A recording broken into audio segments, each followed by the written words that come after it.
भारत विरुद्ध न्यूझीलंड सामना कव्हर करायला मी धर्मशालाला आलेलो आहे.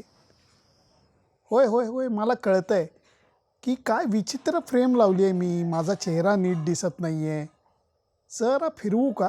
ठीक आहे, तुम्ही म्हणताय, तर जरा फिरवतो थोडंसंच. हे बघा. आता तुम्हाला कळेल, की मी कुठं आलोय. मी हिमाचल प्रदेशमध्ये आलेलो आहे. मी धर्मशालाला आलेलो आहे. तुम्हाला सांगतो मी. न्यूझीलंडचं क्वीन्सटाउन, साऊथ आफ्रिकेमधलं केप टाऊन आणि भारतातलं धरमशालाचं मैदान, ही 3 मैदानं अशी आहेत की जिथं क्रिकेट बघावं का निसर्ग सौंदर्य बघावं असा संभ्रम पडतो. इतकं सुंदर वातावरण हे क्रिकेट सामन्यासाठी ह्याच्यापेक्षा मिळूच शकत नाही. मागं तुम्ही बघू शकता, धौलाधार रेंज आहे. आत्ता ऑक्टोबरचा महिना आहे म्हणून अगदी थोडीशी बर्फाच्छादित शिखरं आहेत आणि नंतर तुम्हाला माहिती आहे की एकदा थंडी चालू झाली की ही बर्फाच्छादित शिखरं नाही तर अख्खे डोंगर बर्फाने भरून जातात. निसर्ग सुंदर म्हणजे हिमालयाच्या कुशीत बसलेलं असं हे गाव आणि त्याच कुशीत वसलेलं क्रिकेटचं मैदान.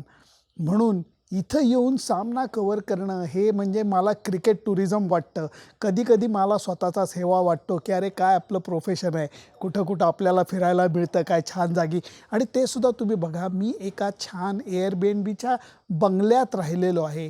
डॉक्टर मॅडम आहेत भगवंत कौर नावाच्या, त्यांच्या बंगल्यामध्ये मी राहिलेलो आहे. त्यांनी मला एक छान खोली दिलेली आहे आणि वातावरण हे असं आहे. म्हणून मी म्हटलं, की थोडासा कॅमेरा फिरवतो आणि ते कॅमेरा फिरवण्याबरोबर आता विषयसुद्धा फिरवतो. कारण माझ्या मते या वर्ल्ड कपमधला भारताच्या दृष्टीने सर्वात महत्त्वाचा सामना हा खेळवला जाणार आहे आणि तो म्हणजे न्यूझीलंड विरुद्ध. तुम्हाला आणि मला सगळ्यांना पूर्णपणे कल्पना आहे, की हा एक संघ असा आहे, की जो भारतीय संघाला नेहमी चाईट घालून पाडतो. गमतीने म्हणतोय मी, चांगलं क्रिकेट खेळून पाडतो. T20 क्रिकेटमध्ये त्यांनी आपल्याला झाशा दिलेला आहे. वन डे क्रिकेटमध्ये आपण त्यांच्याकडनं मार खाल्लेला आहे. गेल्या वर्ल्ड कपचं उदाहरण घ्या की कशाला लांब जायचं. गेल्या वर्ल्ड कपमध्ये भारतीय संघ अप्रतिम खेळत होता. टॉप परफॉर्मन्स करून सेमीफायनलला आला होता आणि त्याच्यानंतर बरोबर त्या टप्प्यावरती न्यूझीलंड संघानं आपल्याला धोबीपछाड टाकलेला होता. तोच न्यूझीलंड संघ भारतासारखाच तुफान फॉर्ममध्ये आहे. उत्तम लईमध्ये क्रिकेट खेळतोय. जसे आपण 4 सामने जिंकलेत तसे त्यांनी 4 सामने जिंकलेले आहेत. दोन्हीकडं एक मला वाटतं हत्ती, उंट, घोडा काहीतरी मारला गेलेला आहे. म्हणजे काय, तर त्यांचा केन विल्यमसन नाही आहे, आपला हार्दिक पंड्या नाही आहे. त्यामुळे दोन्ही संघाचं जर का बलाबल पाहिलं तर किंचित कमी झालेलं वाटतं. पण म्हणून दोन्ही संघ कमजोर आहेत का? अजिबात नाही, 100% नाहीत. त्याचं कारण तुम्हाला सांगतो, दोन्ही संघांनी केलेल्या कामगिरीवरती नजर टाका. मॅचेस जिंकल्यात, होय. नुसत्या जिंकल्यात अजिबात नाही, दणकट पद्धतीने जिंकल्या आहेत. न्यूझीलंड संघाने पहिल्या सामन्यामध्ये गतविजेत्या इंग्लंड संघाला ज्या पद्धतीने हरवलं, बघण्यासारखी ती गोष्ट होती. मला हेच वाटतं, की न्यूझीलंड संघामध्ये परफेक्ट बॅटिंग, परफेक्ट बॉलिंग आणि अर्थातच त्यांची फिल्डिंग ही चांगलीच आहे. आणि बॉलिंगमध्ये ट्रेंट बोल्ट, मॅट हेनरी आणि लॉकी फर्ग्युसन आणि त्यांना मदत करणारा आहे मिचेल स्नॅटनर. हे सगळे मिळून भारतीय संघाला आऊट काढायला जातात. हा फार मोठा फरक आहे. त्यातनंही सामना हा धरमशालेत होणार आहे. काहीसं वातावरण हे त्यांच्या मायदेशासारखं असणार आहे. म्हणजे थोडंसं थंड. सामना दुपारी 2 वाजता चालू होईल, त्यावेळेला कडक ऊन असेल. पण जशी जशी पहिली इनिंग संपत येईल तसं तसं अंधाराचं साम्राज्य चालू होईल आणि तसं तसं थंडीचं सुद्धा साम्राज्य चालू होईल. ह्या गोष्टीच्या बाबतीत भारतीय संघ अजून तयारीत नाही आहे. म्हणून भारतीय संघानं सामन्याच्या आदल्या दिवशी जो सराव करायचा प्लॅन केलेला होता तो मुद्दाम थंडीमध्ये केलेला होता. 6 वाजता भारतीय संघ सरावाला येणार आहे. न्यूझीलंड संघाला गरमीची सवय व्हायला पाहिजे म्हणून ते दुपारी 2 वाजता सरावाला आलेले होते. हा फरक लक्षात घ्या. मी बॉलिंगबद्दल बोललो, बॅटिंगबद्दलसुद्धा केन विल्यमसन नाही आहे. हा भारतीयाच्या दृष्टीने खूप चांगली बाब आहे. कारण अप्रतिम बॅट्समन आहे. जसा जो रूट आहे, जसा विराट कोहली आहे, की तिन्ही फॉर्मॅटमध्ये ते जबरदस्त बॅटिंग करतात. त्याच्यापैकी मला एक केन विल्यमसन वाटतो. त्याला दुर्दैवाने झालेली दुखापत मला खूप वाईट वाटलं त्याचं, कारण माझा अत्यंत लाडका खेळाडू आहे.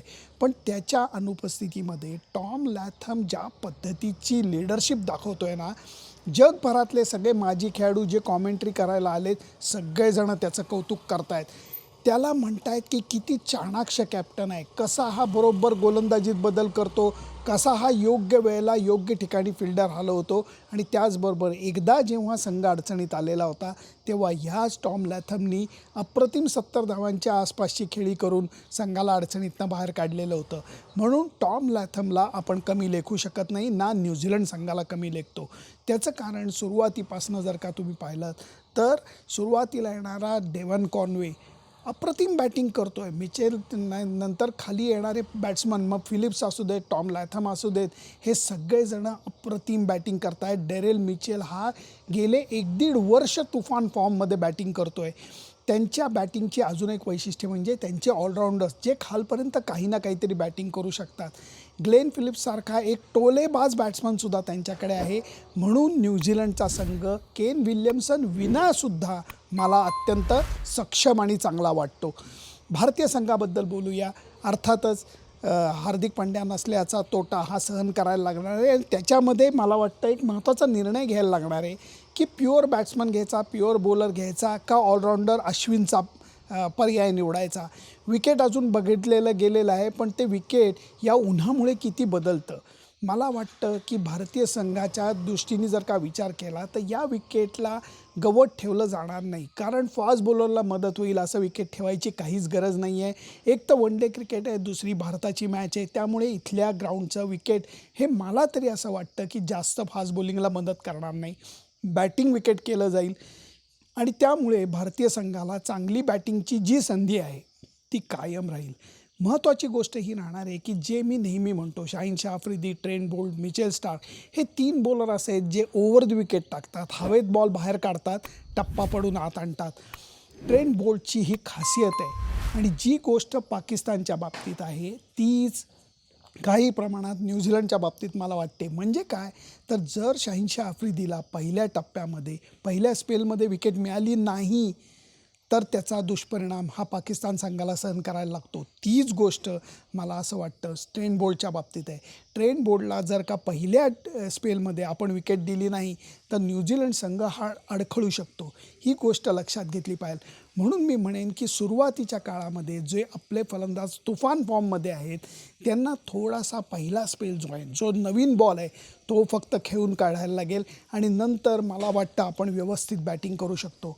भारतीय संघ दृष्ट लागावा अशा फॉर्ममध्ये आहे. हे मी म्हणताना मला अजिबात कमीपणा वाटत नाही. त्याचं कारण जे बॅटिंग केली जाते, जी बॉलिंग केली जाते आणि त्याला फिल्डिंगचं जे बॅकअप आहे, या तिन्ही गोष्टींच्या दृष्टीने आपण आत्ता दर्जेदार कामगिरी करतो आहे. आता सत्वपरीक्षा जी आहे ती टॉप क्लास बॉलिंग अटॅक विरुद्ध शांत, सुस्वभावी परंतु लक्षाचा भेद करणारी अशी ही न्यूझीलंडची टीम आहे. एकीकडे त्यांचा पक्षी म्हणला जातो किवी, त्याला पंख नाही, पण हा जो किवी संघ आहे हा मात्र उडणं जाणतो.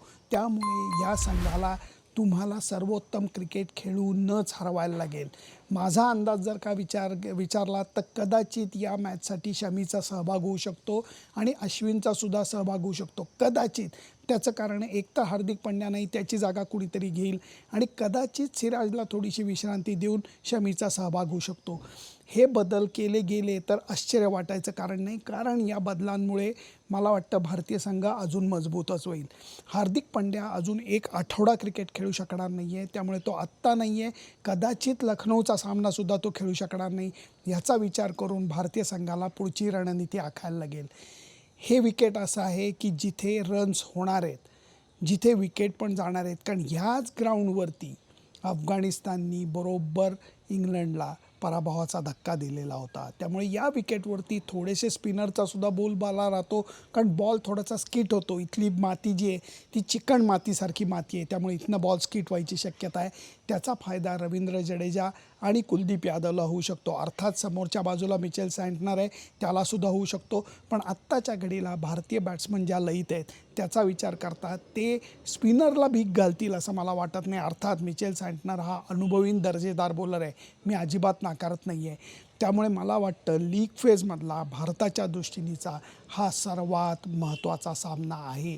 हा सामना जिंकूनच भारतीय संघाला पुढचा प्रवास करायची इच्छा असणार. त्याचं कारण बाद फेरीत जात असताना कुठल्याही शंका कुशंका राहू नये.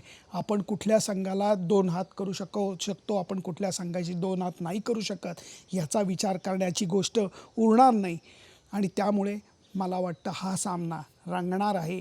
काल जेव्हा मी धर्मशालाकडे प्रवास करत होतो, तुम्हाला सांगतो पुणे, मुंबई, ठाणे इथनं मुलं ही मॅच बघायला धर्मशालाला आलेली आहेत. काही जणं तर क्रिकेटिंग हनीमून करायला आलेले आहेत. फिरणं आहे, चांगली यंग कपल होती जी इथं मजा पण करणार आहेत, क्रिकेटचा सामनाही बघणार आहेत आणि त्याबरोबर या अफलातून निसर्गाचा आस्वादसुद्धा घेणार आहेत.